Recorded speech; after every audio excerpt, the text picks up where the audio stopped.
अल्हम्दुलिल्लाहि रब्बिल आलमीन वस्सलातु वस्सलामु अला रसूलिहिल अमीन अम्मा बाद फ़अऊज़ु बिल्लाहि मिनश शैतानिर रजीम बिस्मिल्लाहिर रहमानिर रहीम कुल्लु नफ्सिन ज़ाइक़तुल मौत सदक़ल्लाहुल अज़ीम। मिले खाक में अहले शाखे से कैसे, मिले खाक में अहले शाखे से कैसे, मकी हो गए बेमका कैसे कैसे, हुए नामुअर बेनिशा कैसे कैसे, हुए नामुअर बेनिशा कैसे कैसे, जमी खा गई आसमां कैसे कैसे, तख्त आरा तो जगल आज वो ज़ेर खाक है, तख्त आरा तो जगल आज वो ज़ेर खाक है, आलमी फ़ानी का मंजर कितना इबरतनाक है। मोहतरम बुजुर्गों, नौजवानों, दीन के परवानों, कुरान हदीस के मस्तानों, अजीज मुसलमानों, उलमाए इस्लाम, तलबाए इज़ाम, बिरादरान इस्लाम, ज़िल एहतराम, अरबाब खास व आम लोगों ने हर चीज में इख्तलाफ किया है और अपने अपने ख्यालात पेश करते हैं और अपना अलग-अलग नजरिया बयान करते हैं। इख्तलाफ की दुनिया है, मित्र मशहूर है, जितने मुंह उतनी ही बातें होती हैं। यहाँ तक कि इस दुनिया ने खालिकुल अर्ज़ व समावात की ज़ाते अक़दस को भी नहीं छोड़ा। किसी ने 2 खुदा तस्लीम किए, किसी ने 3 खुदा तस्लीम किए, किसी ने खैर व शिर्क के खुदा अलग अलग माने।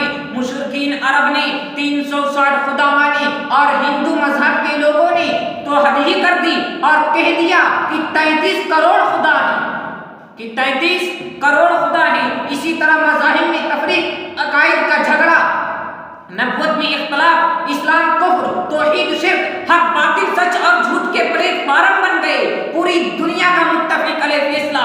मेरे भाइयों, दुनिया में किसी भी मजहब, किसी भी फिरके से ताल्लुक रखने वाला इंसान, मुसलमान हो, काफिर हो, अमीर हो, गरीब हो, मर्द हो, औरत हो, अरब हो, आलिम हो या जाहिल हो, सबका इस बात पर इत्तफाक है कि मौत आएगी, यकीनन एक रोज कब्र का मेहमान बनना होगा। बेशक, माशाअल्लाह, यकीनन एक रोज कब्र का मेहमान बनना होगा। जो दुनिया में आया कब्र की तरफ एक दिन जाएगा। न आया जो कि बाकी रहा, न आया जो कि बाकी रहा, न सागर रहा न साकी रहा।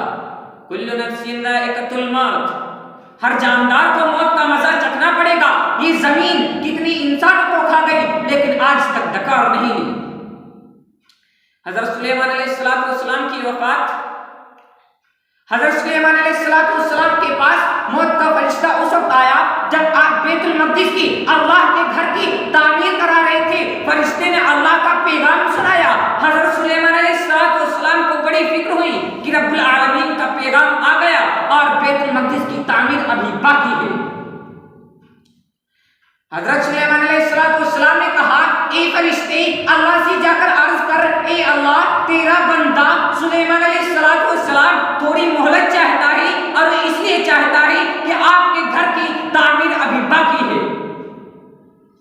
कि आपके घर की तामीर अभी बाकी है। वो बादशाह जो हवाओं पर हुकूमत करता था, वो बादशाह जो परिंदों को अपने ताबे के लिए था, वो बादशाह जो जिन्नात पर अपना हुक्म चलाता था, वो बादशाह जो सारी दुनिया पर बादशाहत करता था, आज वो जिंदगी की भीख मांग रहा है।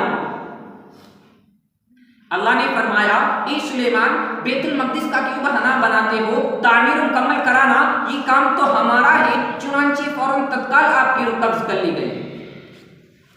कुरान कहता है, इज़ा जाअ अजलुहुम फला यस्तअखिरून साअतन वला यस्तक़दिमून, जब तुम्हारा वक्त मुतय्यन आ जाएगा तो फिर एक लम्हा की भी मोहलत नहीं मिल सकती। दूसरी जगह इरशाद फरमाया, वमा तदरी नफ्सुन बिअय्यि अर्ज़िन तमूत, किसी को कुछ मालूम नहीं कि किस जमीन में मरेगा। आज इंसान ख्वाहिशात के पूरा करने के चक्कर में लगा हुआ है और मौत का फरिश्ता उसके सर पर मंडरा रहा है। काश कि आज का इंसान हर दिन को जिंदगी का आखिरी दिन तस्वुर करता और कामयाब हो जाता। ए बेखबर हयात का क्या एतबार है, ए बेखबर हयात का क्या एतबार है, हर वक्त मौत सर पर बशर के सवार है।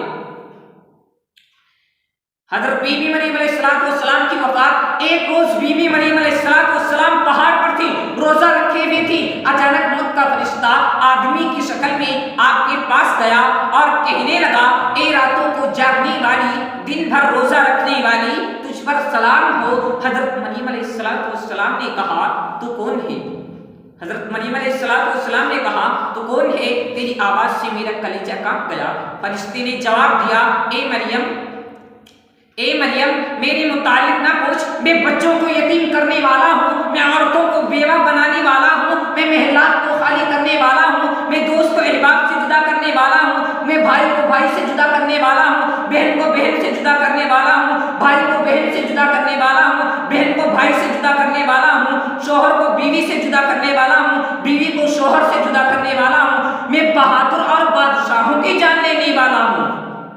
और ए मरियम अलैहिस्सलाम अब आपकी जान लेने के लिए आया हूँ।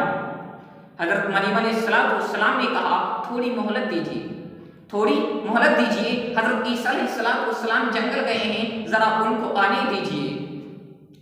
फरिश्ते ने जल्दी से जवाब दिया, ए मरियम मुझे जिस सांस में रूह कब्ज करने का हुक्म होता है मैं उसी सांस में रूह कब्ज कर लेता हूँ, दूसरी सांस भी नहीं लेने देता हूँ। ये कहकर हजरत मरियम अलैहिस्सलाम को हमेशा हमेश की नींद सुला दी। उसके बाद उनके बेटे हजरत ईसा अलैहिस्सलाम जब जंगल से चलते हैं और जब जंगल से चलते हैं अपनी माँ के पास पहुंचते हैं और जब अपनी माँ के पास पहुंचते हैं तो क्या देखते हैं कि माँ मालिक हकीकी से जा मिली, कि माँ मालिक हकीकी से जा मिली। जनाब बारी में अर्ज करते हैं, ए मेरे मौला, जिस वक्त मेरी वालिदा का इंतकाल हुआ मैं यहाँ मौजूद नहीं था, मेरी वालिदा को जिंदा कर दीजिए ताकि मैं उनसे कुछ बातें कर लूं। अल्लाह ताला ने उनकी दुआ कबूल की और उनकी वालिदा को जिंदा कर दिया। हजरत ईसा अलैहिस्सलाम ने कहा, अम्मी जान मौत के मसीह को कैसा पाया? अम्मी जान मौत के मसीह को कैसा पाया? हजरत मरियम अलैहिस्सलाम ने कहा, बेटा क्या पूछते हो, बेटा क्या पूछते हो? मौत का जायका इतना तल्ख है कि कयामत तक मेरे मुंह से उसकी तल्खी न जाएगी और मलकुल मौत की दहशत हमेशा याद रहेगी।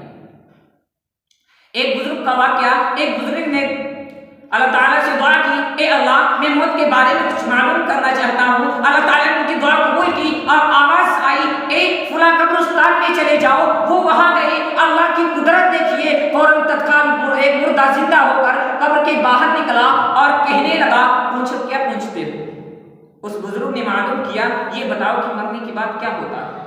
मुर्दे ने जवाब दिया, आपको मरने के बाद का क्या बताऊं? मेरे इंतकाल के वक्त को 1000 साल हो गए लेकिन मेरे मुंह से उसका कड़वापन खत्म नहीं हुआ।